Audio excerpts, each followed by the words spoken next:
Sir வணக்கம். உங்களுடைய date of birth கொடுங்க.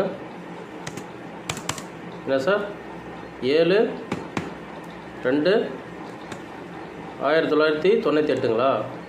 Okay sir. Time sir 10:44 AM. Okay sir. என்ன ஊர் சார்? ராமநாதபுரம். Okay sir. ஒரு நிமிஷம் வெயிட் பண்ணுங்கள். Sir okay sir. இப்போ 27 வயசு ஆகுது. திதி வந்து ஏகாதசி திதி, வளர்ப்பிறை திதி. நட்சத்திரம் மிருகசீரிஷம் 4ஆம் பாதம். ராசி மிதுன ராசி. லக்னம் மேஷ லக்னம். ஸோ ஓரை வந்து சுக்கிர ஓரை. அதாவது அழகு ஆடம்பரம் அப்படிங்கிறது உங்களுடைய எண்ண ஓட்டங்கள். இப்போ உங்களுக்கு போயிட்டுருக்கிற தசாபுத்தி குரு திசை போயிட்டுருக்கு சார். 2016 ஸ்டார்ட் ஆனது. ஸோ 2032 நவம்பர் மாதம் 5ஆம் தேதி முடியுது. ஸோ இந்த குரு திசை அப்படிங்கிறது ஒரு நல்ல அமைப்பில் இருக்குது. குரு திசையில் புத்தி சுக்கிர புத்தி. ஸோ சுக்கிர புத்தி அப்படிங்கிறது 2024 9ஆவது மாதம் 17ஆம் தேதி ஸ்டார்ட் ஆனது. ஸோ 2027 5ஆவது மாதம் 19ஆம் தேதி முடியுது. இந்த சுக்கிர திசை அப்படிங்கிறது 8/2 வந்திருக்கு. அதாவது ஃபைனான்சி ப்ராப்ளம், பண கஷ்டம் அப்படிங்கிறது உங்களுக்கு இருக்கா சார்? எஸ். ஏதாவது ஸோ நீங்கள் பேச்சு அப்படிங்கிறது கொஞ்சம் கவனமாக பேச வேண்டும். பணத்தை கொஞ்சம் பார்த்து செலவு பண்ண வேண்டும் சார். பணத்துக்கு உண்டான இஷ்யூ அப்படிங்கிறது போயிட்டுருக்கு.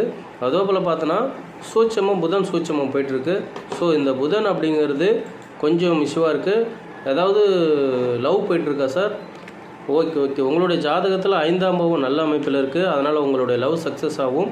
ஸோ உங்களுடைய லவ் சக்ஸஸ் ஆகிறதுக்கு நீங்கள் என்ன பண்ணுறங்கன்னா, அதாவது மாதத்தில் ஒரு வாட்டி புதன் பகவானை வணங்க வேண்டும். அதாவது புதன்கிழமை புதன் பகவானுக்கு விளக்கு போட்டு வாங்க. உங்களுடைய லவ் சக்ஸஸ் ஆகும்.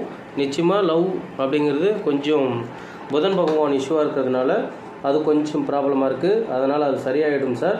அதாவது உங்களுடைய ஜாதக ரீதியாக இப்போ பாருங்கள், இந்த புதன் பகவான் அப்படிங்கிறது ஒரே நிமிஷம் பாருங்கள்.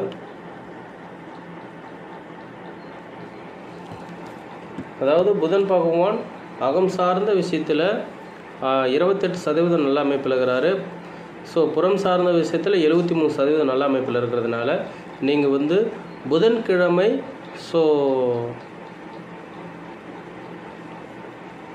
கொஞ்சம் புதன் பகவானை வழிபட்டு வாங்க சார். உங்களுடைய லவ் சக்ஸஸ் ஆகும். நிச்சயமாக உங்களுக்கு லவ் மேரேஜ் நடக்கும். நீங்கள் லவ் பண்ணுற பொண்ணையே திருமணம் பண்ணிக்குவாங்க. உங்களுடைய திருமண லைஃப் நல்லா இருக்குது சார். 7ஆம் பாவம் நல்லா ஸ்ட்ராங்காக இருக்கிறதுனால நிச்சயமாக நல்ல அமைப்பு அப்படிங்கிறது இருக்குது. Okay sir. இங்கே பாருங்கள், அந்த புதன் பகவான் அப்படிங்கிறது எப்படி இருக்கிறார் பாருங்கள்.